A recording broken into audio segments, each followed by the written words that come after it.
నమస్తే, welcome to mega debate. నేను సిరాజ్. మొత్తం మీద తెలంగాణలో హిల్ట్ పాలసీ రచ్చలేపుతున్నటువంటి పరిస్థితి కనబడుతుంది. శాసనసభలో దీనికి సంబంధించినటువంటి చర్చ జరగడం, ఆ చర్చలో పూర్తి స్థాయిలో ప్రభుత్వం హిల్ట్ పాలసీని సమర్థించేటువంటి విధంగా, మరి ముఖ్యంగా ప్రభుత్వం యొక్క విధానాన్ని, ఆ విధానంలో ప్రభుత్వం కల్పిస్తున్నటువంటి లక్ష్యాలను విధానపూర్వకంగా ఎలాంటి విమర్శలైనా మేము తీసుకోవడానికి సిద్ధంగా ఉన్నాం అనేటువంటి అంశాలను ప్రధానంగా ప్రస్తావిస్తూ ముందుకు వెళ్ళినటువంటి సిచ్యువేషన్ ఉంది. కానీ ప్రతిపక్షాల దగ్గర నుంచి వస్తున్నటువంటి ప్రధానమైనటువంటి ఆరోపణ, పారిశ్రామిక ప్రాంతాలన్నింటినీ కూడా హైదరాబాద్ ప్రాంతం నుంచి పూర్తి స్థాయిలో తీసివేసేటువంటి కుట్ర జరుగుతుంది. 5 లక్షల కోట్ల రూపాయలకు పైగా భారీ అవినీతి, భారీ కుంభకోణంకి హిల్ట్ పాలసీ ఒక ప్రధానమైనటువంటి వేదిక కాబోతుంది. ఇది బీజేపీతో పాటుగా బీఆర్ఎస్ చెప్తున్నటువంటి వాదన.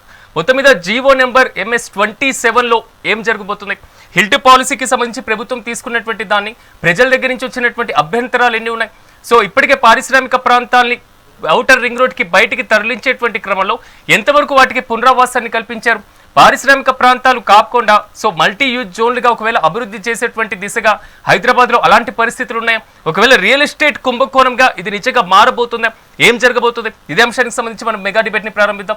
నాతో పాటు ప్యానల్లో పార్టిసిపేట్ చేస్తున్నారు రామ్మూర్తి గారు, బీఆర్ఎస్ పార్టీ నాయకులు, అదేవిధంగా వెంకటరెడ్డి గారు, బీజేపీ పార్టీ నాయకులు, అదేవిధంగా కత్తి వెంకటస్వామి గారు, కాంగ్రెస్ పార్టీ నాయకులు. అందరికీ నమస్కారం అండి.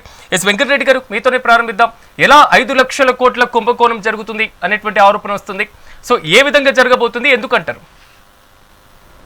అందరికీ నమస్కారం.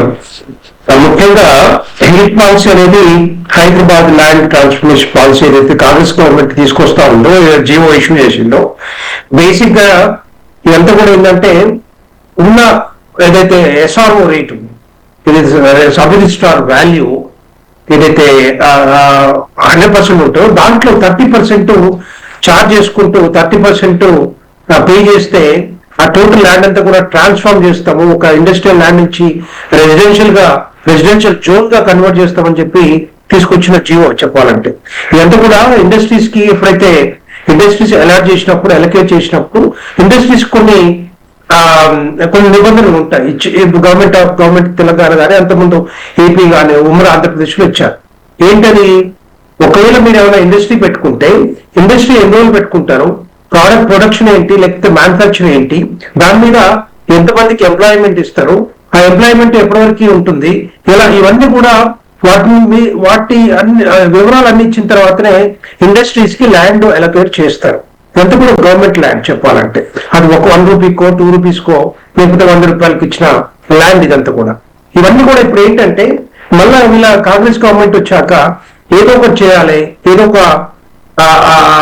ల్యాండ్ ని యూజ్ చేసుకోవాలనే ఆలోచనతోటి ఈ జీవో తీసుకొచ్చి 6,292 ఎకరాలు మొత్తం ఏదైతే ఇండస్ట్రియల్ ల్యాండ్ ఉందో వాటన్నిటి కూడా కన్వర్ట్ చేయడానికి ఒక దుర్మార్గమైన ప్లాన్ కాంగ్రెస్ ప్రభుత్వం చేస్తా ఉంది. దాన్ని డెఫినెట్ గా భారతీయ జనతా పార్టీ వ్యతిరేకిస్తా ఉంది. ఎందుకంటే దాని మీద ఒక స్పెషల్ డిబేట్ లేదు, ఒక ప్రతిపక్షాలకు కన్సర్న్ లేదు, మీటింగ్స్ లేవు. ఇష్టం వచ్చినట్టుగా ఇది SRO రేట్ లో 30% ఛార్జ్ చేసుకుంటూ 30% పే చేస్తే టోటల్ ఇండస్ట్రియల్ ల్యాండ్ మొత్తం కూడా కన్వర్ట్ చేసుకోవచ్చు. దాని మీద పొలిటికల్ ఎలైట్స్ కానీ లేకపోతే రియల్ ఎస్టేట్ దందా కానీ, రియల్ ఎస్టేట్ బిజినెస్ కానీ, రియల్ ఎస్టేట్ కంపెనీస్ కి అప్పచెప్పే ప్లాన్ ఉందని చెప్పి దాన్ని భారతీయ జనతా పార్టీ నిర్ద్వందంగా డెఫినెట్ గా దాన్ని రెవోకేట్ చేయాలి, తర్వాత దాన్ని క్యాన్సిల్ చేయాలని చెప్పి భారతీయ జనతా పార్టీ కూడా కోరుకుంటా ఉంది. ఎందుకంటే ఒకవేళ ఇలాంటిది ఏమైనా జరిగితే రేపొద్దున ఆ ఇండస్ట్రీస్ ఎక్కడ పోవాలి, ఆ ఇండస్ట్రీస్ లో పనిచేసే ఎంప్లాయీస్ ఎక్కడికి వెళ్ళాలి, ఎక్కడ వాళ్ళు ల్యాండ్ ఎక్కడ అలొకేట్ చేస్తా ఉన్నారు, ఎకో సిస్టమ్ మొత్తం కూడా దెబ్బతినే అవకాశాలు ఉంటాయి. ఏ విధంగా చేస్తారు అంటే ఎలాంటి కంపెనీస్ ని అవుటర్ రింగ్ రోడ్ అవతలకి పంపించే అవకాశాలు ఉంటాయి. దాంట్లో కెమికల్ కంపెనీస్ ఉన్నాయా, ఫార్మా కంపెనీస్ ఉన్నాయా, లేకపోతే మెటల్ కంపెనీస్ ఉన్నాయా, ఇంకేం కంపెనీస్ ఉన్నాయి, ఏ మ్యానుఫ్యాక్చరింగ్ యూనిట్స్ ఉన్నాయని చెప్పేసి మేము దాన్ని అడుగుతా ఉన్నాం. అందుకని ఆయన ఎట్టి పరిస్థితుల్లో వీళ్ళు ఏదైతే మీరు ఛార్జ్ చేస్తా ఉంటున్నారో 30% ఛార్జ్ చేస్తా ఉన్నారు, 30% కాకుండా SRO రేట్ లోనే 100% మీరు ఛార్జ్ చేయండి. ప్రాబ్లం ఏముంటుంది, SRO రేట్ ఎంత ఉంటుంది అక్కడ మాక్సిమం అంటే ఒక 12,000 నుంచి మాక్సిమం 30,000 రూపీస్ వరకే పర్ స్క్వేర్ యార్డ్ ఉంటుంది. అంతేగాని దాన్ని 30,000 రూపాయల మళ్ళీ 30% అంటే 9,000 రూపాయలకి గజానికి మీరు లెక్క కట్టి దాన్ని ట్రాన్స్ఫార్మ్ చేస్తామంటే డెఫినెట్ గా ప్రభుత్వ భూముల్ని కొత్తగా రియల్ ఎస్టేట్ సంస్థలకు కానీ పొలిటికల్ ఎలైట్స్ కానీ ఇచ్చే అవకాశం ఉంది కనుక దాన్ని ఎట్టి పరిస్థితుల్లో రివోకేట్ చేయాలి, దాన్ని క్యాన్సిల్ చేయాలని చెప్పి హిల్ట్ పాలసీ మీద మేము అడుగుతా ఉన్నాం. సో దాన్ని మరి ప్రభుత్వం ఏ విధంగా తీసుకుపోతుంది? బీజేపీకి బీఆర్ఎస్ కి హిల్ట్ పాలసీ అర్థం కాలేదు, బేసిక్ ఇన్ఫర్మేషన్ లేదు, మేము ప్రధానంగా అభివృద్ధి కాలుష్య నివారణ ఈ రెండు సిద్ధాంతాల ప్రకారం మాత్రమే హిల్ట్ పాలసీని అమలు చేయబోతున్నాం, ఇది ప్రభుత్వం యొక్క వాదన. సో బీజేపీకి బీఆర్ఎస్ కి బేసిక్ ఇన్ఫర్మేషన్ లేదా? బేసిక్ ఇన్ఫర్మేషన్ వాళ్ళకి లేదు. వాళ్ళ గైడ్ లైన్స్ లో ఏం రూపొందించారో, గైడ్ లైన్స్ లో ఏం పెట్టారు, హిందూ పాలసీ ఏ విధంగా అమలు చేస్తారు, ఏ విధంగా ఇండస్ట్రీస్ ని ఎక్కడ తరలిస్తారు, వాళ్ళకి ఎక్కడ అలాట్ చేస్తున్నారు ల్యాండ్స్, ఈ ఎంప్లాయ్మెంట్ అంతా ఎక్కడ పోతుంది, ఇవన్నీ కూడా కనుక్కోవాలి, ఇవన్నీ కూడా కావాలి కదా.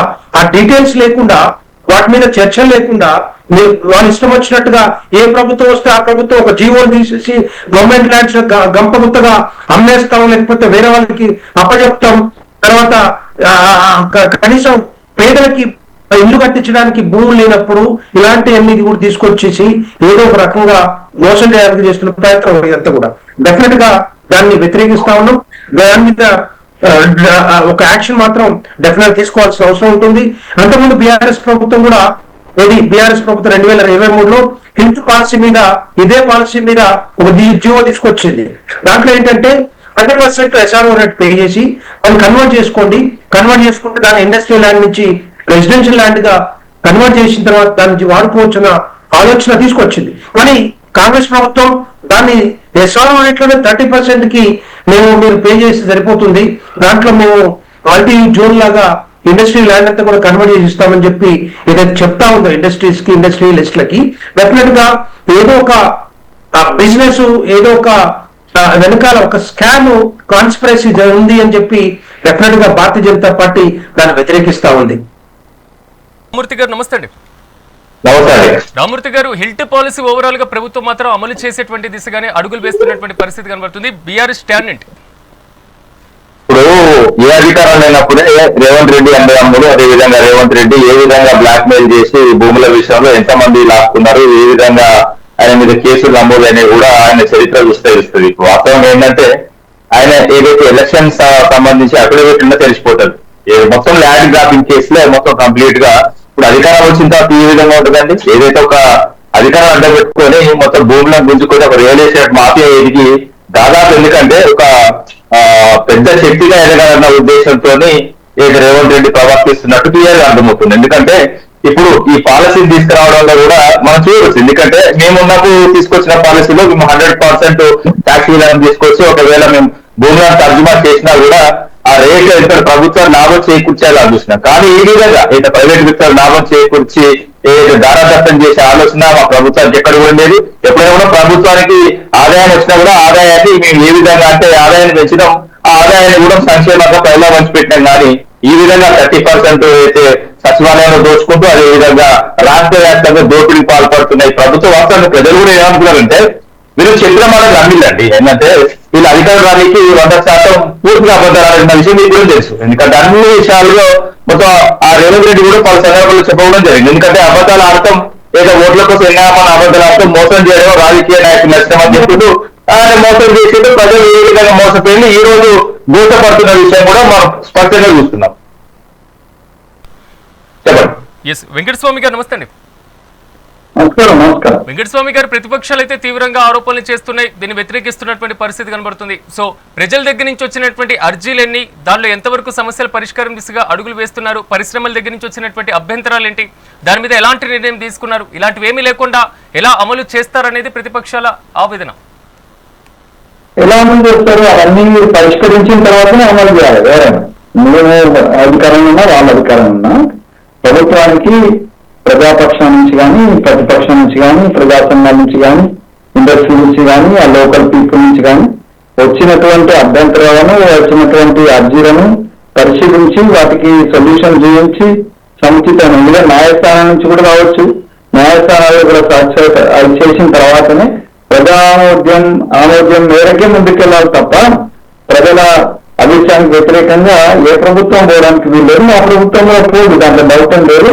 ఏదైతే మేము నిధులు తీసుకొచ్చినా దాంట్లో కొంత మా పార్టీకి సంబంధించి మేము కూడా కొన్ని అభ్యంతరాలు వ్యక్తం చేసినాం. ఏంటంటే పర్టికులర్ గా ఈ భూములన్నింటినీ కూడా ఏదైతే పొల్యూషన్ ఉన్నాయో, పొల్యూషన్ క్రియేట్ చేస్తున్నటువంటి ఏదైతే పరిశ్రమలు ఉన్నాయో వాటిని ఇక్కడి నుంచి తరలించడానికి ప్రతిపక్షాలకు కానీ మాకు కానీ ఎవరికి అభ్యంతరం ఉండదు. సో పొల్యూషన్ లేనటువంటి వాటిని కూడా మనం తెగనం వేసేస్తే ప్రభుత్వానికి లాంగ్ విజన్ ఉండాలి, ఏ ప్రభుత్వానికైనా. సో ప్రభుత్వం యొక్క భవిష్యత్తు కార్యాచరణ కోసము హైదరాబాద్ నగరం లోపల అంటే ఈ ఆర్ఆర్ఆర్ ఈ పరిధి లోపల కూడా అవసరమే కదా. సో ఆ అవసరాన్ని మా ప్రభుత్వం కూడా గుర్తుపెట్టుకుంటుంది. మా ప్రభుత్వంలో కూడా అంటున్నారు ఈ సమస్యను సామాజిక కోణంలో ఆలోచించడంలో మేము వెనుకబడి ఏం లేము.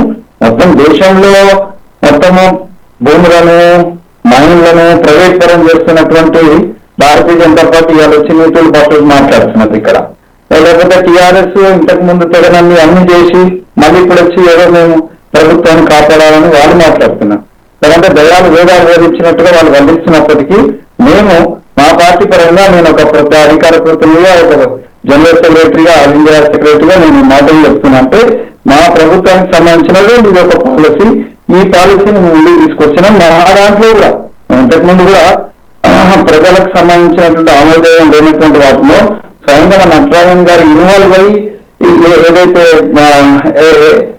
హైదరాబాద్ యూనివర్సిటీ భూములకు సంబంధించినటువంటి సమస్యను మేము పరిష్కరించినాం.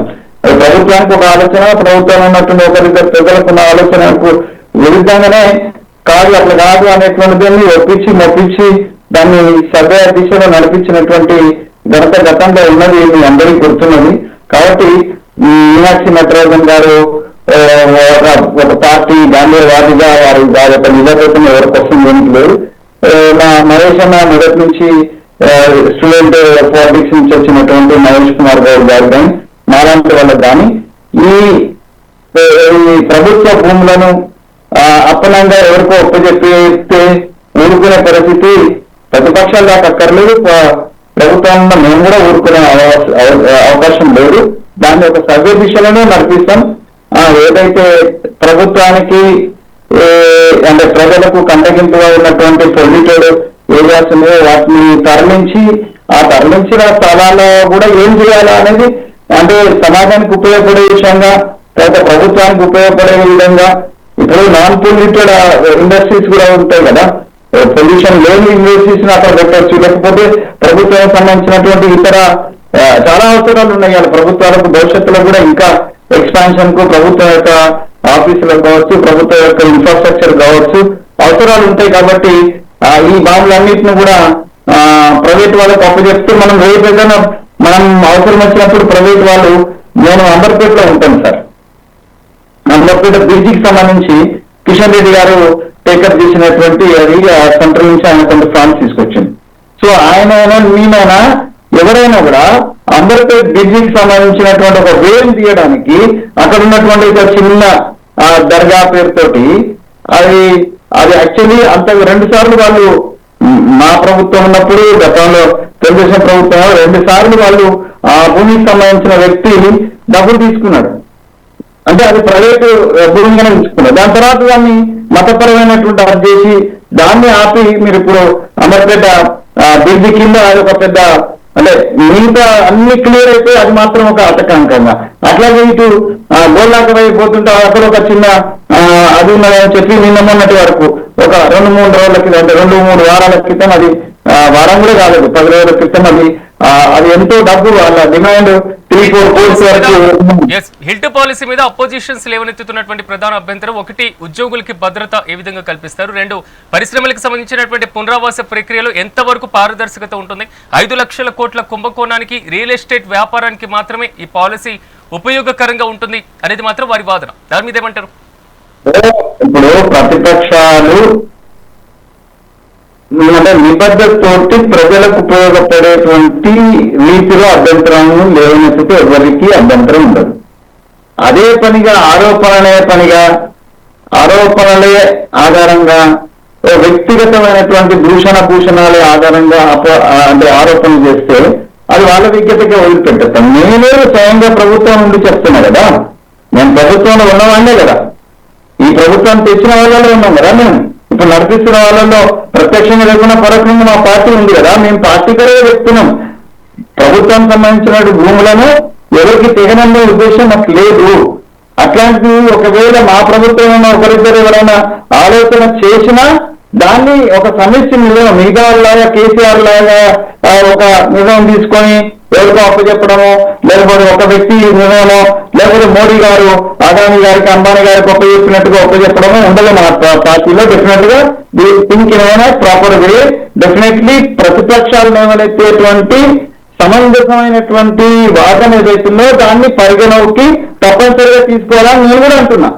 ప్రతిపక్షమే లేదా వెంకటేశ్వర ఒక్క నిమిషం. ఎస్ రామ్మూర్తి గారు, అభ్యంతరం ఏంటి? ప్రభుత్వం దగ్గర నుంచి పూర్తి స్థాయిలో ఉంది, మేము పారదర్శకంగా అమలు చేయడానికి సిద్ధంగా ఉందాం అనేటువంటి బలమైనటువంటి విషయాన్ని వారు చెప్తున్నారు. ఎట్ ద సేమ్ టైం అన్నిటికీ భద్రతను కల్పిస్తామనేటువంటి విషయాన్ని కూడా ప్రస్తావిస్తున్నారు.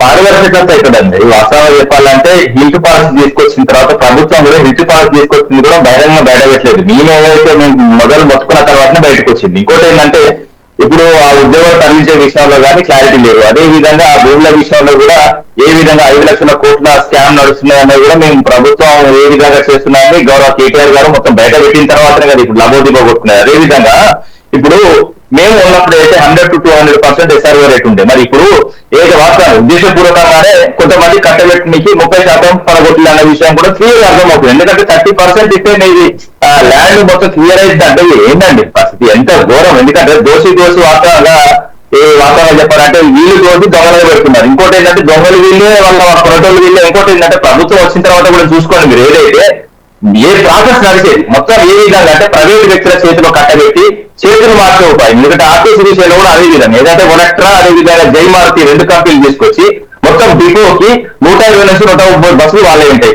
ఆ 130 బస్సులు ఓన్లీ ఆర్టీసీ సంబంధించి 2 దిగిపోయినాయి. కానీ ఇప్పుడు ఏంటంటే 3 బస్ సంబంధించిన ఒకవేళ వీళ్ళు కట్టాలన్నా కూడా ఆ కంపెనీకే పోతాయి. కంపెనీకి ఏదైతే ఆ కంపెనీకి అయిన తర్వాత మళ్ళీ ఎంతకెళ్ళి రేవంత్ రెడ్డి బ్రదర్స్ అండ్ ఏదైతే వీళ్ళ దొంగల బ్యాచ్లతో వసూలు చేసుకొచ్చి మొత్తం కంప్లీట్ ఒక ఆర్థిక శక్తిగా వాస్తవంగా చెప్పాలంటే రాష్ట్రంలో అత్యంత ధనవంతులుగా ఈ 5 ఏళ్లలో అవతరించడం ఖాయం. ఇంకోటి అంటే ఈ దోపిడీ మామూలు దోపిడీ కదా కాదండి. వాస్తవంగా ప్రభుత్వం వచ్చిన తర్వాత ఈ నిజాలు బయట పెడితే మేము ఎంత ఆపడం చూసినా కూడా ఇందులో ఉన్న కొంతమంది డబ్బుల కమ్ముడు పోయి కాంగ్రెస్ సంబంధించిన కురువైపులు కూడా కొంచెం మురిగినట్టు కొంచెం అరిసినట్టు చేసినా కూడా వాళ్ళని కొంటున్నాడు, వాళ్ళ నోరు మోపిస్తున్నాడు, అదే కూడా డబ్బులతో మోపిస్తున్నాడు. సో ఎందుకంటే ఒకప్పుడు టీజీఆర్ లాంటి నాయకులు వాస్తవంగా ఈ పార్టీ కరదండి కాంగ్రెస్ పార్టీకి. టీజీఆర్ బతుకుంటే వాస్తవంగా చెప్పాలంటే ఏదైతే రేవంత్ రెడ్డి అయినా అసలు ముఖ్యమంత్రి కాకపోతే ఒక ముఖ్యమంత్రి అయినా కూడా మనల్ని కొనసాగించకు. ఏ విధంగా అంటే ఏ రోజు ఆ రోజు ఖండించు. ఎందుకంటే ధైర్యం లేదు. ముఖ్యంగా ఏదైతే రేవంత్ రెడ్డి భయభ్రాంతులకు రౌడీ గానికి గుండాయి గానికి అదే విధంగా ఆర్థిక వ్యక్తికి ఎదగడానికి ఉపయోగపడతాను తప్ప అంతే తప్ప వాస్తవాలు ఇప్పటికైనా కొంతమంది కాంగ్రెస్ నేతలు చెప్తున్నారు. ఎందుకంటే ప్రజెంట్ ఎమ్మెల్యేలు కానీ మంత్రులు కానీ కేసీఆర్ పూర్తిగా ముందున్నారు తప్ప ఏదైతే వాస్తవంగా చెప్పాలంటే ఒక అవసరం కానీ తెలంగాణ తొలి వ్యక్తుల్లాగా మీరు ప్రవర్తించకండి. ఏదైనా దోపిడీ అంటే దోపిడీ చేస్తున్నారు రేవంత్ రెడ్డి అనేది వాస్తవం. ఇంకోటి రైతు బంధు పైసలు కూడా మొట్టమొదటిసారి కూడా ఏ విధంగా తీసుకున్నారు, ఎవరెవరు తీసుకున్నారు, కోమటిరెడ్డి బ్రదర్స్ అదే విధంగా ఖమ్మం సంబంధించిన పొంగులేటి కంప్లీట్ గా అమౌంట్ వాళ్ళ కంపెనీ తర్జుమనే చేసింది. బాధాపుగా 2 సార్లు రైతు బంధు ఎదుగుతుంది. అదే విధంగా ఒక మంత్రి డైరెక్ట్ గా ఏదైతే సచివాలయం కలిసిన అసెంబ్లీలో కలిసిన వాళ్ళకి సంబంధించిన ఎమ్మెల్యే 30% గారు వస్తారని క్లియర్ గా కూడా జరుగుతుంది. ఈ విధంగా రాష్ట్రాన్ని దోపిడీ చేసుకుంటూ వాస్తవంగా చెప్పాలంటే చాలా బాగా వేసిందండి. ఒక చదువుకున్న లాగా నేను కడవ పక్కన పెట్టి చెప్తున్నా. ఎందుకంటే ఒక పార్టీ ప్రతినిధిగా కూడా కాదు. రాష్ట్రంలో దొంగలు పడ్డారు.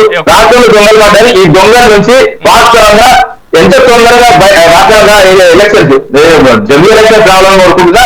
జమ్మూ ఎలక్షన్స్ వస్తే ఈ రాష్ట్రం దొంగ విముక్తి అవుతుంది. కాబట్టి నిజంగా చెప్తున్నా ఈ వాస్తవం నేను కొత్తగా చెప్పినప్పుడు లేదు. మీరు గూగుల్ కొట్టి చూసినా కూడా తెలుస్తుంది. ఎందుకంటే దేశంలో అత్యధిక కేసుల ముఖ్యమంత్రి అయితే రేవంత్ రెడ్డి, అత్యధిక ఆస్తులున్న ముఖ్యమంత్రి చంద్రబాబు. ఈ అత్యధికంగా ఉన్నోళ్ళే అత్యధికంగా దోపిడీ చేస్తూ నీళ్ల విషయంలో, విలువ విషయంలో, ఉద్యోగాల విషయంలో తీవ్ర అన్యాయం చేస్తే ఇంకోటి ఏంటంటే కుట్రలు కూడా చాలా జరుగుతున్నాయండి. ఎందుకంటే ఇప్పుడు హైదరాబాద్ అస్తిత్వం మీద తెలంగాణ అస్తిత్వం మీద కూడా దెబ్బ కొట్టడం చూస్తుంది. ఎందుకంటే తెలంగాణ సెంటిమెంట్ తీసుకొస్తున్నారు. తెలంగాణ సెంటిమెంట్ ఎందుకు తెలంగాణ సెంటిమెంట్ ఏ పార్టీకైనా ఏ ప్రాంతానికైనా ప్రాంతీయ భావం లేకపోతే మరణం ఉండదు. ఎందుకంటే గుజరాత్ పిల్లగా తెలంగాణ పిల్లగా ఆంధ్ర ఫీలింగ్ ఆంధ్రకు ఉండాలి, లేకపోతే జై మహారాష్ట్ర ఎందుకంటే వాళ్ళు మహారాష్ట్రలో ఎందుకంటే ఖచ్చితంగా ప్రాంతీయ భావం లేకపోతే ఏ పార్టీ కూడా చూస్తే ఇంకోటి ఏంటంటే ఏ ప్రాంతంలో పోటీ చేసినప్పుడు ఆ ప్రాంతీయ భావాలు అవసరం, ఓట్లప్పుడు మాత్రం అవసరం జై తెలంగాణ అంటారు, దాని తర్వాత నై తెలంగాణ అంతే తప్ప ఓట్ల కోసం సీట్ల కోసం ఈ ప్రభుత్వాలు చేస్తున్న ఆగడాలను ప్రజలు గుర్తిస్తున్నారు. ఇంకోటి ఏంటంటే ఏదైతే 6 గ్యారెంటీలు చెప్పారు ప్రభుత్వం వచ్చిన తర్వాత 6 గ్యారెంటీలు పక్కన పెట్టి 5 రమ్ములు దోపిడీ నడుస్తున్నారు తప్ప ఈ కాంగ్రెస్ సంబంధించిన వాళ్ళు వాస్తవ ప్రేక్షక పాత్ర మాత్రమే వహిస్తున్నారు. అదేవిధంగా వాస్తవంగా కాంగ్రెస్ పురుగుతులు కానీ కాంగ్రెస్ కోసం కష్టపడ్డలు కానీ కళ్ళకు కనబడకుండా చేస్తున్నారని నాకు కూడా తెలుసు. నేను కూడా ఆఫ్రికా చాలా మందితో మాట్లాడుతున్నాను, ఎందుకంటే వాళ్ళ కళ్ళకు కనబడకుండా నీళ్ళ కనబడకుండా ఏడుస్తున్నారు, ఎందుకంటే ఆ పార్టీకి ఓటేసే పరిస్థితి లేదు. అంతే తప్ప ఈయన ఇంకా 2 సంవత్సరాలు పార్టీ రాజేసి 24 నెలలు కళ్ళు మోసుకుంటే కాంగ్రెస్ ఖతం అవుతుంది. ఈ కాంగ్రెస్ ఖతం అవడానికి కారణం రేవంత్ రెడ్డి అనేది నేను చెప్తున్నా. వెంకటస్వామి గారు ఒక్క నిమిషం అభిప్రాయం తీసుకునే ముందు ఒకసారి నేను బీజేపీ వర్షన్ తీసుకొని వస్తాను. ఎస్ వెంకటరెడ్డి గారు ఇందాక చెప్పినటువంటి ఏదైతే అబ్జెక్షన్ కనబడుతుందో, ఏదైతే 30% సంబంధించినటువంటి ఎస్ఆర్ఓకి సంబంధించి 80 FT లోపు ఉన్నటువంటి అంశాలకి కదా, 80+ ఉన్నటువంటి వాటికి 50% వరకు ఎస్ఆర్ఓ కనిపిస్తుంది కదా. ఇప్పుడు ఎస్ఆర్ఓ రేటే చాలా తక్కువ చెప్పాలంటే, ఎక్కడ చూసినా కూడా రేట్లన్నీ కూడా 12,000 నుంచి 30,000 మధ్యలోనే ఉంటాయి ఎక్కడ చూసినా కూడా, ఈవెన్ చెర్లపల్లి కానీ లేకపోతే ప్రైమ్ ఏరియాస్ లో కూడా. సో దాంట్లో 30% లో 30,000 లో 30% అంటే 9,000 రూపాయలకి గజానికి మరి వీళ్ళు మార్పిడి చేసే అవకాశాలు ఉన్నాయి. అందుకే కదా ఇప్పుడు 30% చేసి సరిపోతుంది. 80 గజాలు 80 ఫీట్లు ఉన్న రోడ్డుకి 50% అని చెప్తున్నారు. నేను ఏమంటున్నా, ఇవన్నీ కూడా తీసుకురావడం వల్ల రేపొద్దున నాట్ పొల్యూటెడ్ ఇండస్ట్రీస్ కానీ పొల్యూటెడ్ ఇండస్ట్రీస్ కానీ ఏ విధంగా మారుస్తారు అనేది గైడ్ లైన్స్ లో ఎక్కడ కూడా కనిపించలేదు. వాళ్ళకి ఎక్కడ ఇస్తారు, లేకపోతే రేపొద్దున ఎంప్లాయ్మెంట్ ఇప్పుడైతే కరెంట్ ఇండస్ట్రీస్ లో ఏదైతే ఉద్యోగులు ఉన్నారో వాళ్ళకి ఏ విధంగా ఉద్యోగాలు ఇస్తారు, ఎక్కడ మారుస్తారు, ఏంటి అనేది మనకు వచ్చిన మార్పు కనపడతా ఉంది. దాని మీద కూలంకషంగా చర్చ వాళ్ళు జరగట్లేదు, దాని గురించి చెప్పట్లేదు. రెండవది ఏంటంటే, ఇప్పుడు ఫర్ ఎగ్జాంపుల్ ఇట్లాంటి ట్రాన్స్ఫార్మ్ చేసినాక కన్వర్ట్ చేసినాక అలాంటి ఏరియాస్ లో ఇంటిగ్రేటెడ్ టౌన్షిప్స్ కానీ రెసిడెన్షియల్ హౌసెస్ కానీ లేకపోతే స్కూల్స్ కానీ రెస్టారెంట్స్ కానీ ఇవన్నీ కూడా వచ్చే అవకాశాలు ఉంటాయి. పెద్ద ఎత్తున ఇప్పుడు ఎక్కడ చూసినా కూడా అపార్ట్మెంట్ లో పర్మిషన్ ఇస్తా ఉన్నారంటే దగ్గర 20 నుంచి 30-40 ఫ్లోర్ల వరకు ఇస్తా ఉన్నారు. అలాంటి పర్మిషన్ వచ్చినప్పుడు రేపొద్దున డ్రైనేజ్ ఇష్యూస్ కానీ శానిటేషన్ ఇష్యూస్ కానీ వాటర్ ఇష్యూస్ కానీ రోడ్డు కానీ పాపులేషన్ కానీ ఇవన్నీ కూడా ఇష్యూస్ వచ్చే అవకాశాలు ఉంటాయి కదా. వాటిని ఏ విధంగా తీరుస్తారు, ఎట్లా క్లియర్ చేస్తారు అనేది కూడా యాక్చువల్ గా క్వశ్చన్ మార్క్ ఉంది. అందుకనే భారతీయ జనతా పార్టీ ఒకటే చెప్తా ఉంది, అంటే మీరు ఆ కనీసం వచ్చే ఇన్కమ్ కూడా గవర్నమెంట్ ఆఫ్ తెలంగాణకు వచ్చే ఇన్కమ్ 100% ఎస్ఆర్ఓ రేట్ ఏదో దాని ఎస్ఆర్ఓ 100 కాకుండా 200 చేయండి, తీసుకోండి. అది వాళ్ళకి ఇండస్ట్రీస్కి వాళ్ళకి ఇచ్చింది చాలా నామినల్ చార్జెస్ తో ఇచ్చారు కదా. సో అలాంటిది తక్కువగా ఎందుకు ఇస్తున్నారు అంటే దీని వెనకాల ఏదో గతంగా మంత్రాలుగా నడుస్తున్నట్టే లెక్క. బేసిక్ గా చెప్పాలంటే ఒక రియల్ ఎస్టేట్ సంస్థలకు లేకపోతే పొలిటికల్ ఎలైట్స్ కు ఇచ్చే అవకాశాలు ఉన్నాయి. దాని వల్లనే భారతీయ జనతా పార్టీ వ్యతిరేకిస్తా ఉంది. దీని మీద డెఫినెట్ గా ఒక స్టాండ్ లేకుండా ఏదో, ఎందుకంటే ప్రభుత్వం నడపాలంటే డబ్బులు కావాలి, ఏదో రకంగా ప్రభుత్వ భూమి అమ్మాలి, ఏదో ఇంకో పని చేయాలి. అందుకని దాని మీదనే ఎప్పుడు చూసినా కూడా ఒక స్టాండ్ తీసుకొని మరి ఈరోజు ఒక మనీ జనరేట్ చేయడానికి ఫైనాన్షియల్ కన్స్ట్రెయిన్స్ ఉన్న ప్రభుత్వంలో ఇప్పుడు ప్రభుత్వం నడపలేకుండా కాంగ్రెస్ ప్రభుత్వం ఉంది కనుక ఇప్పుడు చెప్పాలంటే ఇప్పుడు రైతు బంధు కూడా ఇవ్వాల్సిన అవసరం ఉంది. ఇప్పుడు ఈ టైంలో రిలీజ్ చేయాలి, ఎందుకంటే ఎండాకాలం సీజన్ వస్తా ఉంది, సీజన్ వచ్చింది. కానీ ఇప్పుడు దాకా రైతులు నాట్లేసే దాకా కూడా రైతు బంధు రిలీజ్ చేయలేదంటే కాంగ్రెస్ ప్రభుత్వంలో ఏ విధంగా నడిపిస్తా ఉంది, ఏ విధంగా మరి తెలంగాణ రాష్ట్రంలో రైతులు కూడా మోసం చేస్తా ఉన్నారు అర్థమవుతుంది. ఎందుకంటే వేరే చెప్పారు, మేము 5,000 కాదు 6,000 కాదు 12,000 ఇస్తాం 14,000 ఇస్తామని చెప్పి హామీలన్నీ తుంగలో దొక్కారు. ఏ హామీలు కూడా ముందుకు పోయే పరిస్థితి కనపడతా ఉంది. ఎంతో టైం పాస్ చేసే రాజకీయాలు కనపడతా ఉన్నాయి. కాంగ్రెస్ పార్టీ డెఫినెట్ గా వీటి మీద కూడా దీన్ని క్యాన్సిల్ చేసుకుంటూ ముందు డెవలప్మెంట్ సంక్షేమ పథకాలు ఏదో వాటి మీద స్టాండ్ తీసుకొని ముందుకు పోతే డెఫినెట్ గా తెలంగాణ ప్రజలు ఆశిస్తారు. మీరు రియల్ ఎస్టేట్ సంస్థలకి వారికి లబ్ధి చేకూరుస్తున్నారు అంటున్నారు, కానీ రియల్ ఎస్టేట్ ధరలు విపరీతంగా పెరిగిపోతాయి, భూముల ధరలు పెరిగిపోతాయి అనేటువంటి వాదన కూడా బలంగా వినిపిస్తుంది మరోవైపు నుంచి. కోకాపేట వ్యవహారం ఒకసారి మనం చూసుకున్నట్లయితే ఎకరం 100 కోట్ల పైన పలుకుతుంది. సో ఈ రెండింటికి మధ్య వ్యత్యాసం ఎలా చూడాలి? రెండో పాయింట్ చెప్తాను. ఇటువంటి జియో వచ్చిన తర్వాత, జియో నెంబర్ 27 వచ్చిన తర్వాత ఇండస్ట్రియలిస్టులు ఎవ్వరు కూడా ఇప్పటివరకు మాకు ట్రాన్స్ఫార్మ్ చేయండి అని ఎవ్వరు కూడా అప్లై చేసుకోలేదు. వాళ్ళు కూడా ముందుకు రావట్లేదు. అంటే ఒక్కసారి అర్థం చేసుకోండి ఎంత ఎడమెంట్ గా, అంటే ఎంత మొండిగా మరి ప్రభుత్వం పోతా ఉందో. డెఫినెట్ గా ఇండస్ట్రీస్ కూడా ముందుకు రావట్లేదు. అంటే రియల్ ఎస్టేట్ కూడా నిజంగానే బాగున్నట్టు అట్లా కూడా లేదు కదా అండి. 46% పడిపోయింది. ఇంకోటి స్టాప్ అండ్ డ్యూటీ విషయం అయితే ఘోరం. ఇయర్ మొత్తం కిందికి పడిపోతూ వస్తున్నది. దాదాపు 10-20% అది పడిపోయింది. ఇంకోటి ముఖ్యమంత్రి గారు వాస్తవంగా చెప్పాలంటే ఒక రియల్ ఎస్టేట్ అనుభవం ఉన్నదని చెప్తారు. వాస్తవంగా అనుభవం ఉన్నదాంతో ఫెయిల్ అయింది కదా. రాష్ట్ర వ్యాప్తంగా మొత్తం దమాలి కదా రియల్ ఎస్టేట్. కొరటోడు లేడు, అమ్మటోడు లేడు. అమ్మటోడు ఉన్నా మొత్తం కొరటోడు ముందుకు వస్తాడు. ఇంకోటి ఏంటంటే ఏ భూమి కొంటే ఏ జోన్ లో ఉంటుందో తెలియక అవయవమయం ఏదైతే వాస్తవంగా ఈ హైడ్రా తీసుకొచ్చి ఏదో మూసియా తీసుకొచ్చి కథ చేసి కార్ఖాన చేసి లక్షల కోట్లకు దోపిడీ కార్యక్రమం చేస్తున్నారు తప్ప ఆయనకు సంబంధించిన వ్యక్తులే బతున్నారు తప్ప రియల్ ఎస్టేట్ సంబంధించి ఆత్మహత్యలు ఎన్నైతున్నాయి రాష్ట్రంలో. వాస్తవంగా చెప్పండి, ఒకరైనా పరిగణించండి. రియల్ ఎస్టేట్ సంబంధించిన వాస్తవాలు ఇలాంటి చేస్తున్నప్పుడు రియల్ ఎస్టేట్ సంబంధించిన ఒక వ్యక్తిని తీసుకురండి. వాస్తవంగా చెప్పాలంటే వాళ్ళ ఇంట్లో కనీసం బియ్యం లేని పరిస్థితి అండి. వాస్తవం ఘోరమైన పరిస్థితులు ఏర్పడుతుంది రాష్ట్రంలో. ఇంకోటి ఈ దాదాపు 2 సంవత్సరాలు ఈ విధంగా కొనసాగితే మాత్రం వాస్తవంగా రియల్ ఎస్టేట్ వాళ్ళు వాస్తవంగా వాళ్ళ కుటుంబాలు కానీ వాళ్ళు కానీ ఆగమవుతారండి. ఎందుకంటే ఇప్పటికైనా ప్రభుత్వం సోయి చేసుకొని అసెంబ్లీలో రియల్ ఎస్టేట్ మీద కొత్త చర్చ తీసుకొచ్చి ఆ చర్చలో వాస్తవం ఏ విధంగా చేయాలి, ఏ విధంగా రాష్ట్రాన్ని ఆదుకోవాలి, ఏ విధంగా వాస్తవంగా రియల్ ఎస్టేట్ పడిపోయిన రియల్ ఎస్టేట్ పెన్షన్ ఇవి లేదు. రైతులు చచ్చిపోతున్నవి, అది రైతుల ఆత్మహత్యలు తగ్గారంటే అది తగ్గలేదు. విద్యార్థుల అన్నంలో విషయం పెట్టి వస్తున్నారు, అది ఆ విషయంలో చర్చ జరగదు. అదే విధంగా ఈ వాస్తవం చెప్తున్నాయి. ఎందుకంటే ఇప్పుడు విద్యార్థులు చనిపోయినా, ఆటో డ్రైవర్లు చనిపోయినా, రైతులు చనిపోయినా వీటి మీద చర్చ ఉండదు. ఆఖరికి ఏరియా మీద కూడా చర్చ ఉండదు. ఏదైనా చర్చ పెడితే మొత్తం కంప్లీట్ గా తంతా రుతా పేరు మెడల్ వేసుకుంటా వేసుకోమని పేరు మెడల్. నేను కూడా ఓసిట్ లో మంచి షాపులు ఉన్నాయి. ఆ షాపులో నేను మాట్లాడిపోతే రేవంత్ రెడ్డిని నాకు సంబంధించిన మిత్రులు చాలా మంది ఉన్నారు. ఎందుకంటే ఓల్డ్ సిటీలో మేకల మండలి ఉంటుంది. ఆ మేకల మండలి రోజు వాస్తవంగా 50,000-1,00,000 మేకలు జరుగుతాయి. ఆ లక్షలాది మేకలను మొదలు పేరు వేసుకుని తిరిగిమనండి. ఈ విధంగా ఈ దీంతో ఏమవుతుందండి? రాష్ట్రానికి కావాల్సింది పరిపాలన కానీ పగా ప్రతీకారంతో ఏమవుతుంది? అధికారం మారింది, మారిన తర్వాత మీకు అవకాశం వచ్చింది. ఒక సువర్ణ అధ్యాయం మీకు ఇంత అదృష్టం మీకు వచ్చినప్పుడు దరిద్రంగా తయారై ఇష్టం వచ్చిన భాష మాట్లాడుకుంటూ వాస్తవంగా చెప్పాలంటే మీరు ఓపెన్ గా అనొద్దు కానీ బర్రెలు కాస్త కూడా మాట్లాడాలి అలాంటి భాష. ఎందుకంటే గతంలో మీరు మాట్లాడలేదంటే ఉద్యమం లేదు, పరిపాలన లేదు. సో మా పరిపాలన ఉన్నప్పుడు కూడా కేసీఆర్ గారు పెద్ద మనిషి లాగా గదిలీయడం అదిలీయడం తప్ప అలాంటి భాష ఎక్కడ లేదు. అమ్మాని మాట్లాడతారండి. అమ్మాని మాట్లాడే ఇంకా ఏ విధంగా మీరు సపోర్ట్ చేస్తారండి కాంగ్రెస్ నాయకులు ఇప్పుడైనా కూడా? ఎందుకంటే మంచి అవకాశం వచ్చింది, అవకాశం నిలుపుకోమని చెప్తున్నారు. గౌరవ కేసీఆర్ గారు కూడా ప్రభుత్వం మారిన తర్వాత కూడా TV9 ఇచ్చినప్పుడు రేవంత్ రెడ్డి మంచి సూచన చేసిండు. నీకు మంచి చిన్న వయసులో అధికారం వచ్చింది, అధికారం వినియోగించి మంచి పరిపాలన చేయమన్నారు తప్ప. మీరు బీజేపీ అదేవిధంగా బీఆర్ఎస్ పార్టీ అబ్జెక్షన్స్ మీద ఒకసారి నేను కాంగ్రెస్ పార్టీ వర్షన్ తీసుకున్నాను. వెంకటస్వామి గారు, సో పాలసీ మీద ఇలాంటి భిన్నమైనటువంటి స్వరాలు వస్తున్నాయి. 2 అంశాలకు సంబంధించి కావాలి. ఒకటి ఏదైతే SRO పెంపుకు సంబంధించినటువంటి యోచనలో ప్రభుత్వం ఉందా, సో అలాంటి అవకాశాలు పరిశీలిస్తుందా?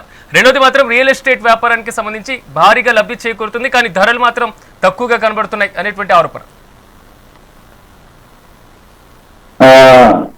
ఇప్పుడు నేను ప్రతిపక్ష మిత్రులు ఇద్దరికి కూడా నేను అనుసరణ చేసి అంటే మేమేమో ఆశిస్తున్నామంటే వాళ్ళ నుంచి ఫ్యూల్ పార్టీకి సంబంధించినటువంటి ఏదైతే పాలసీ బయటకు వచ్చిందో దానికి సంబంధించినటువంటి వాళ్ళ అభ్యంతరాలను, వాళ్ళ సూచనలను వాళ్ళ పార్టీ పక్షాన కావచ్చు లేకపోతే వ్యక్తిగతంగా కావచ్చు వాళ్ళు ప్రభుత్వానికి సూచిస్తే మంచిది.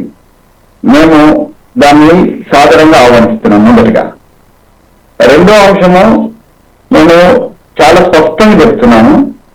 ఏ ఇండస్ట్రీస్ అయితే తరలిస్తామో ఆ ఇండస్ట్రీకి సంబంధించినటువంటి ఆ ఉద్యోగస్తులకు సంబంధించి లేదా వాళ్ళకు ఆల్టర్నేట్ ప్లేస్ కు సంబంధించి వాళ్ళకు సంబంధించినటువంటి స్ఫూర్తి బాధ్యతను భద్రతను తీసుకొని ఆ తరలింపు జరుగుతుంది. దాంట్లో రెండో అనుమానం ఏం అక్కర్లేదు. మూడో అంశం ఏంటంటే నేనే మా పార్టీ పక్షాన కూడా మేము చెప్పినాము కూడా ఈ రేట్ అంటే ఎప్పుడో గతంలో ఇచ్చినటువంటి రేటు మన వెంకటరెడ్డి గారు అన్నట్టుగా ఇవాళ SRO రేట్ తీసుకుంటే 12,013 కానీ మార్కెట్ రేటు అది 50,000 నుంచి 70,000 లక్షల రూపాయలు ఉన్నటువంటి ప్రాంతాలు కూడా ఉన్నాయి. సో కాబట్టి ప్రభుత్వానికి లాస్ రావద్దు, ప్రజలకు లాస్ రావద్దు. అట్లనే ఇలా కొన్ని టెక్నికల్ అంశాలు ఉన్నాయి. కొన్ని లీగల్ అంశాలు ఉన్నాయి. వాళ్ళు అనేక సంవత్సరాలుగా ఆ ఏరియాలో వాళ్ళకు గత ప్రభుత్వాలు వాళ్ళతో ఒప్పందాలు చేసుకొని వాళ్ళకు కొన్ని సబ్సిడీస్, వాళ్ళకు కొన్ని రాయితీలు ఇచ్చినటువంటివి ఉన్నాయి. సో వాటన్నిటిని కూడా మనం పరిగణలోకి తీసుకొని అటు అక్కడున్న ఇండస్ట్రీస్ తరలిస్తున్నప్పుడు ఆ ఇండస్ట్రీస్ లో ఆధారపడి బతుకుతున్నటువంటి ఎంప్లాయీస్ అనుకోండి, లేబర్ అనుకోండి, వాళ్ళందరికీ న్యాయం జరిగేటట్టుగా ఆ ఎంప్లాయర్ ఎవరైతే ఉన్నారో, అంటే ఇండస్ట్రియలిస్ట్ ఎవరైతే ఉన్నారో వాళ్ళకి సంబంధించినటువంటి ఏ విధమైన నష్టం జరగకుండా ఆయన లాస్ అయిపోయి ఇప్పుడు రామూర్తి గారు అన్నట్టుగా రియల్ ఎస్టేట్ లో ఆత్మహత్యలు చేస్తారు. అది ఆ పరిస్థితి రావచ్చు ఎవరికి కూడా. అది రియల్ ఎస్టేట్ కావచ్చు, లేకపోతే ఇండస్ట్రీ కావచ్చు, లేకపోతే రైతులు కావచ్చు.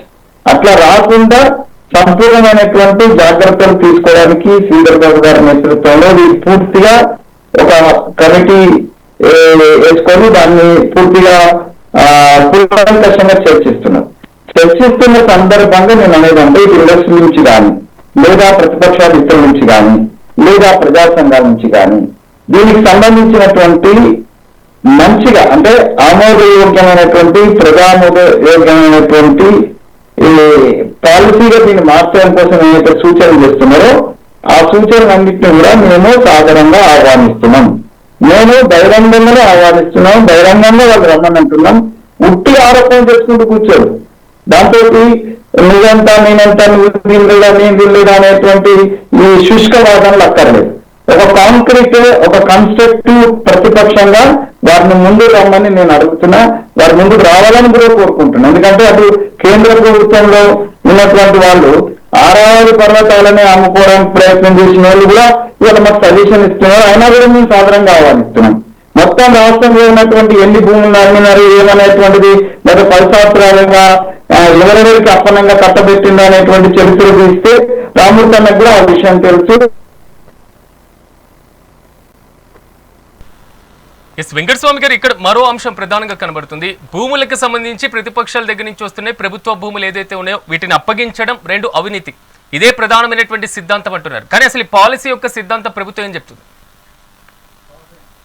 అయినా కూడా ప్రమోషన్ మీద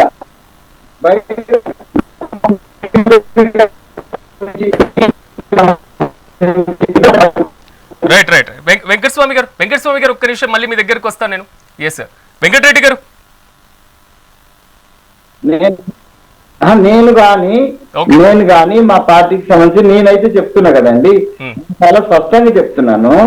నేను ఆహ్వానిస్తున్నా, రమ్మని అడుగుతున్నా.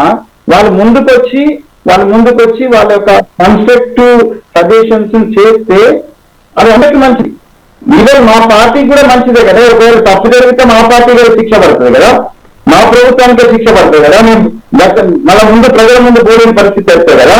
కాబట్టి నేను చాలా చాలా పాజిటివ్ గా వాళ్ళ నుంచి వచ్చేటువంటి పాజిటివ్ సజెషన్స్ ను నేను ఆహ్వానిస్తున్నాను.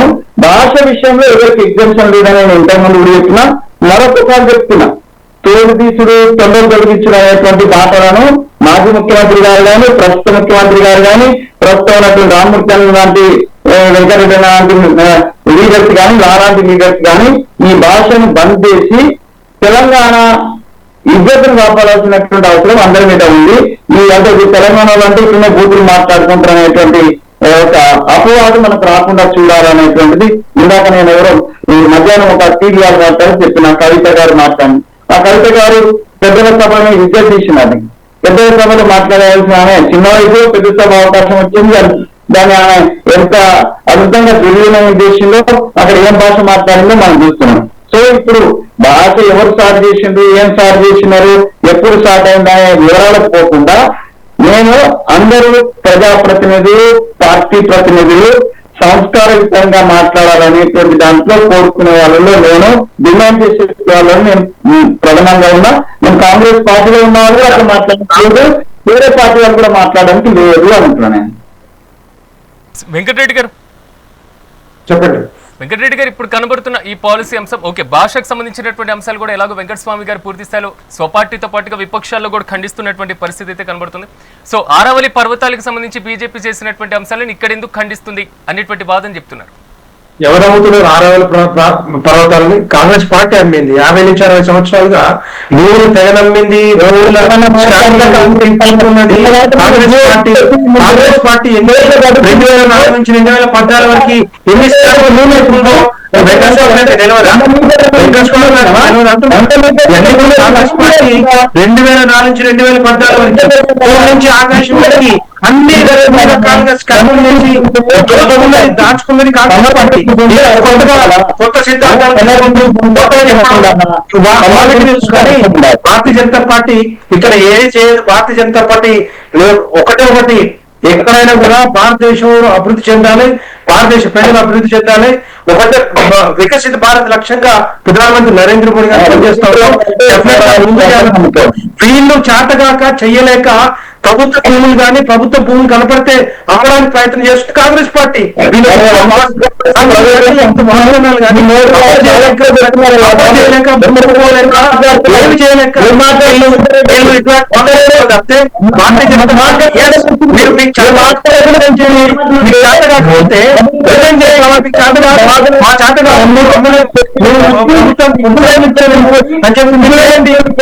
చేయలేరు. భారతీయ జనతా పార్టీ పూర్తి చేయడానికి ప్రయత్నం చేస్తే ఇది కాదు.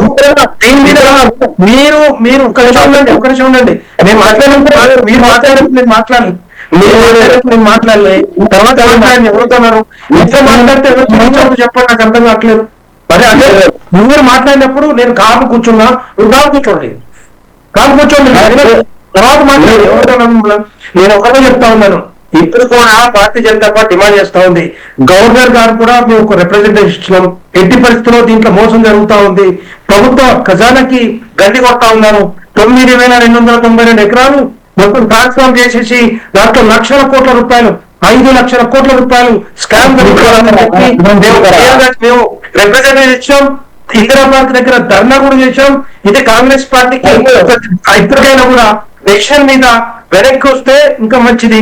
లేకపోతే తెలంగాణ ప్రజలకి రోడ్డు మీద ఇంటంటే జరిగే డెఫినెట్ గా భారతీయ జనతా పార్టీ చెప్పి కాంగ్రెస్ ప్రభుత్వం ఏం చేస్తుందో అవన్నీ కూడా మేము చెప్పే అవకాశాలు ఉంటాయి. అదేవిధంగా బీఆర్ఎస్ పార్టీ మీద గట్లకే మేము అదే విధంగా చేసినాం కాబట్టి మనం ఈ రోజు బీఆర్ఎస్ పార్టీని ఒక ఓడించి ఫామ్ హౌస్ పరిమితి చేసినాం. ఆ విధంగా కాంగ్రెస్ పార్టీని కూడా రేపొద్దున ప్రభుత్వ భూములు ఏ విధంగా అమ్ముతున్నారో, ఏ విధంగా అమ్మాలని చూస్తున్నారు, ఏ విధంగా ఇండస్ట్రీస్ కి దారదత్తం చేద్దామనుకుంటారో డెఫినెట్ గా ఫామ్ హౌస్ అంటే నాకు అర్థం కాదు. మా ఫామ్ హౌస్ అంటే వ్యవసాయం నడుస్తుంది. మీరు హైవేల మీద చేసిన ఘనకార్యం ఏంటంటే మొన్నటి మీకు సంబంధించిన ఎమ్మెల్యేలు కానీ మీకు సంబంధించిన ఎంతమంది వస్తున్నారు?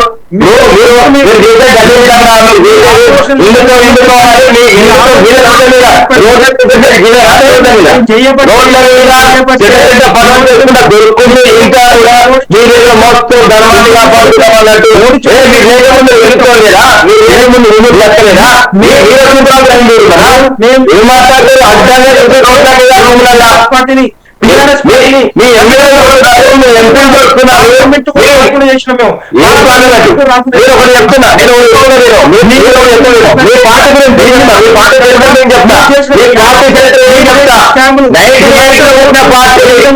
గురించి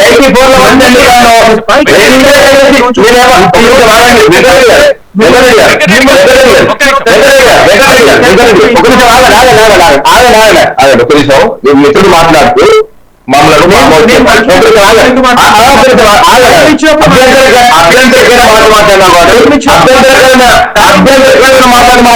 మాట్లాడుతున్నా.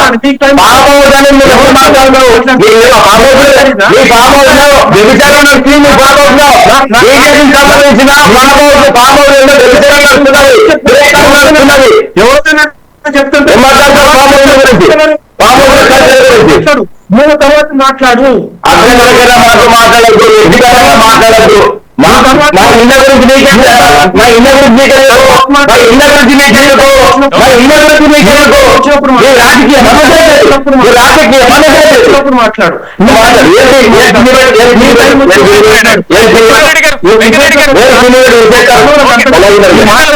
కాకపోతే నువ్వు ఓపిక పో.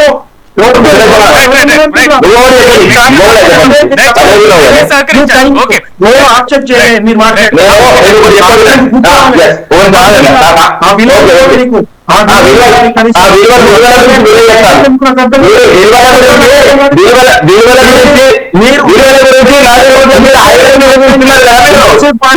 నేను మాట్లాడలేదు మాట్లాడలేదు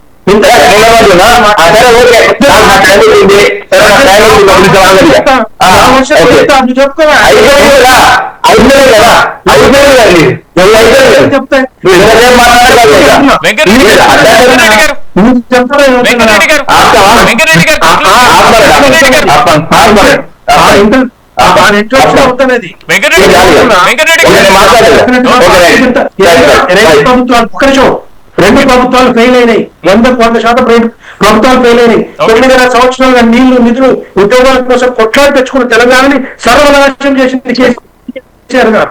టీఆర్ఎస్ పార్టీ సర్వనాశనం చేసింది కాబట్టి అదే విధంగా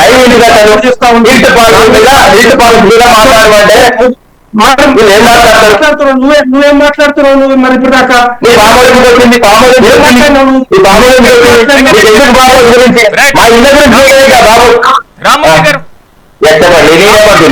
పాలసీకి సంబంధించి మాట్లాడటం ఎజెండాలో సో నేను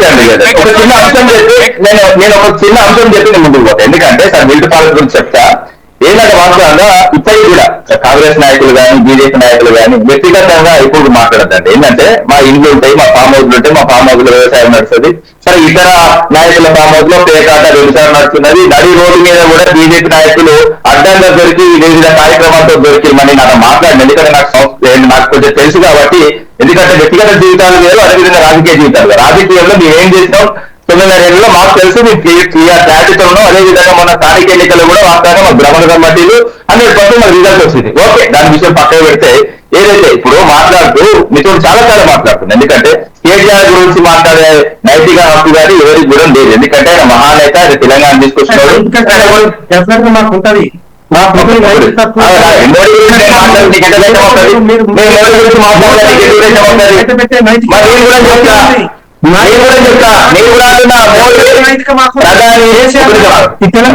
తెలంగాణ రాష్ట్రాన్ని నువ్వు మాట్లాడినప్పుడు చాలా సైలెంట్ గా ఉన్నా అభ్యంతరంగా మాకు సమాధానం చెప్తారా?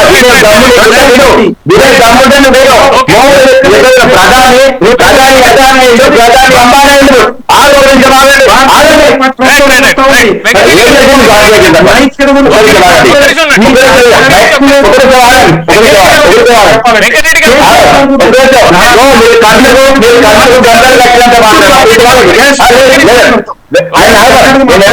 కన్నకు గంటలు కట్టినంత మాత్రం మణిపూర్ తగ్గడం ఎవరు మర్చిపోరు. ఆడపడుతును ఆర్మీలో పనిచేసేప్పుడు ఆగండి. ఎందుకంటే ఒక ఆర్మీలో పనిచేసే ఒక భార్యను బలవంతంగా వేరు చేసి రోడ్లని చెప్పిన బీజేపీ ప్రభుత్వం ఇంత కరెక్ట్ కాక గురించి మాట్లాడుతుందని నాకు అర్థం కాదు. వీళ్ళు సత్యార్థులు కొడుకులాగా దుర్మార్గాలు చేస్తున్నారు. పెళ్లి చేసుకుంటే జంతువులు పెళ్లి చేసుకుంటే గుర్రం నుంచి కిందికి దింపి తొక్కితోటి చంపుతున్నారు. అదేవిధంగా రేపులు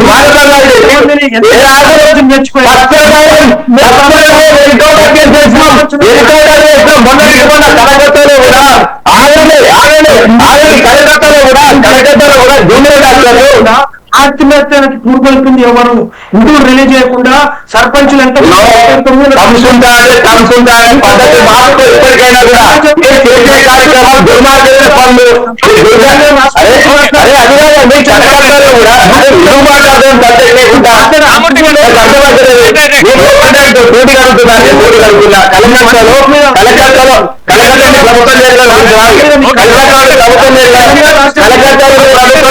ప్రభుత్వం ఆగండి కలకత్తాలో ప్రభుత్వం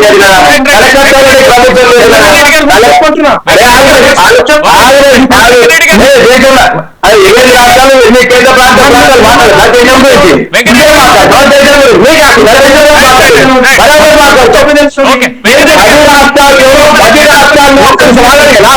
నేను కన్ఫర్మ్ చేయండి. 10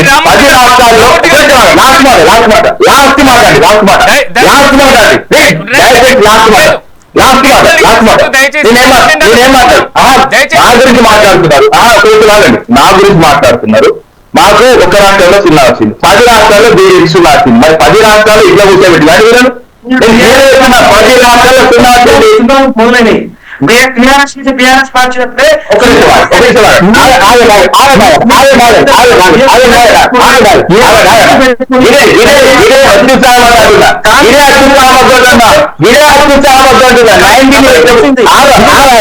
మీకు తెలుస్తుంది.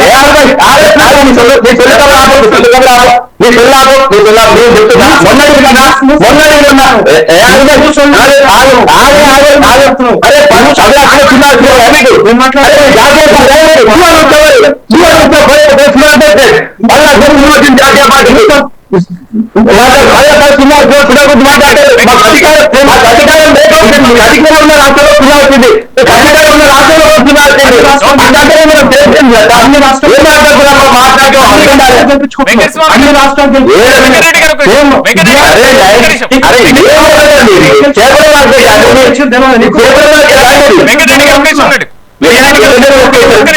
ఒక్క నిమిషం. తెలంగాణలో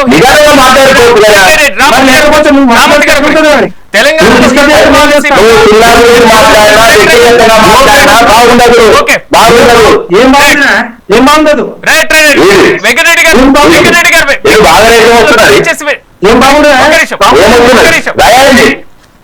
రామూర్తి గారు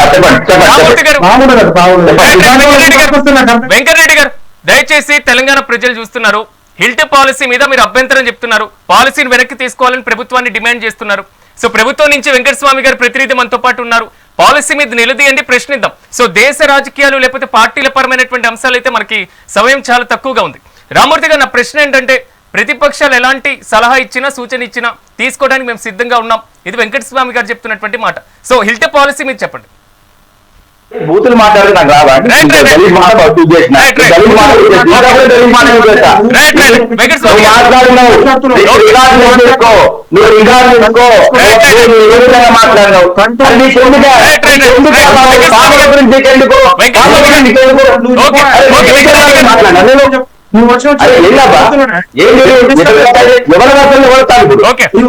చెప్పు. రైట్. వెంకటరెడ్డి గారు రామూర్తి గారు దయచేసి సహకరించాలి, వ్యక్తిగత దూషణలు వచ్చు. రైట్.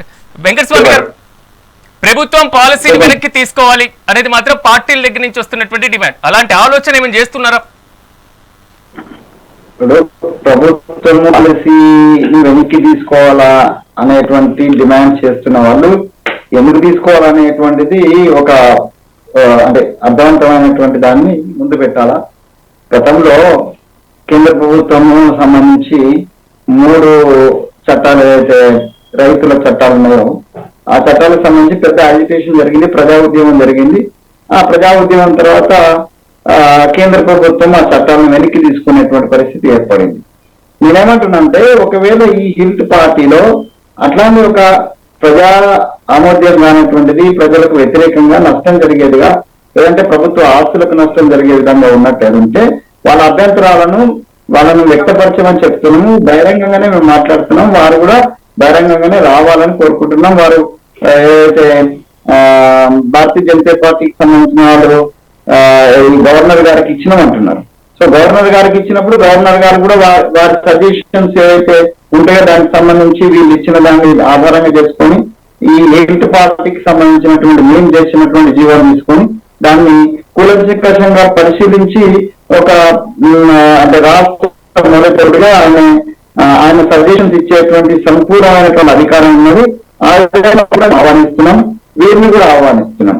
రెండో విషయం ఏంటంటే ప్రభుత్వ పరంగా మేము ఏదైతే చేస్తున్నామో దానికి నేనే చెప్తున్నా, మా ప్రభుత్వంలో ఉన్నటువంటి అనుభవజ్ఞులైన వాళ్ళు అమృతాన్ని అంటున్నాడు మేము ఏం మాట్లాడదాం కానీ మా పార్టీలో ఇంత అంత మాట్లాడడానికి అవకాశం ఉందన్నా మీ పార్టీలో అయితే ఆ మాత్రం అవకాశం ఉండదు. అది బీజేపీ కానీ బీఆర్ఎస్ కానీ ఈ మాత్రం అవకాశం కూడా ఉండదన్నా.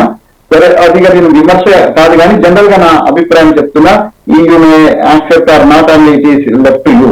సో నాకున్న అభిప్రాయంతో నేను కొంత ప్రభుత్వ ప్రజలలో ఉన్నా లేకున్నా కూడా, ప్రత్యక్షంగా ఇన్వాల్వ్మెంట్ ఉన్నా లేకున్నా కూడా పార్టీ పరంగా హితం, సమాజ హితం ఏదైతే ఉందో దాని పక్షంగా మాట్లాడేటువంటి పూర్తి స్వేచ్ఛ మాకు ఉంది. ఇందాకనే రామూర్తి గారు మా దివంగత నేత ద గ్రేట్ లీడర్ ఆఫ్ ఈ తెలంగాణ జనార్దన్ రెడ్డి గారి గురించి చెప్పినారు.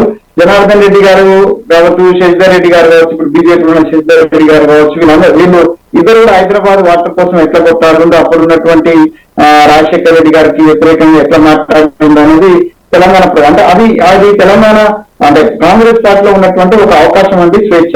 ఇలా నాలాంటి వాళ్ళు కాకపోతే మనం నటరాజన్ గారు లాంటి వారు కావచ్చు, డెఫినెట్ గా ప్రభుత్వం ఒక మార్గంలో ఎక్కడన్నా తప్పు జరిగితే ఆ తప్పును సరిదిద్దడానికి మాకు అవకాశం ఉంది, మాకు ఆ స్వేచ్ఛ ఉంది. మేము కేంద్ర ప్రభుత్వంలో ప్రతిపక్షాలు ఏదైతే ఆరోపణ చేస్తున్నాయో హిల్ట్ పాలసీకి సంబంధించినటువంటి అభ్యంతరాలు చెప్తున్నాయో అభ్యంతరాలకు సంబంధించి ప్రభుత్వం కూడా పరిగణలోకి తీసుకుంటున్నా. మొత్తం మీద హిల్ట్ పాలసీకి ఏమవుతుంది, హిల్ట్ పాలసీలు ఎలాంటి నిర్ణయంతో అమలు చేయబోతున్నారు అనేది మనం కూడా వెయిట్ చేద్దాం. నాతో పాటు ప్యానెల్లో పార్టిసిపేట్ చేసినటువంటి రామూర్తి గారికి, వెంకటరెడ్డి గారికి, వెంకటస్వామి గారికి ప్రత్యేకంగా కృతజ్ఞతలు. మొత్తం మీద మాత్రం తెలంగాణలో హిల్ట్ పాలసీ హిట్ అవుతుందా లేదా ప్రతిపక్షాలు చెప్తున్నటువంటి దాంట్లో ఎంతవరకు వాస్తవం ఉంది, సో హిల్ట్ పాలసీలో ఉన్నటువంటి ప్రధాన అంశాలు ఏంటి, ప్రజలకు ఏ విధంగా ఉపయోగపడతాయి, మనం కూడా వెయిట్ చేద్దాం. ఇది వాళ్ళ మెగా డిబేట్. రేపు డిబేట్లో మళ్ళీ కలుద్దాం. చూస్తూనే ఉండండి మెగా 9 టీవీ.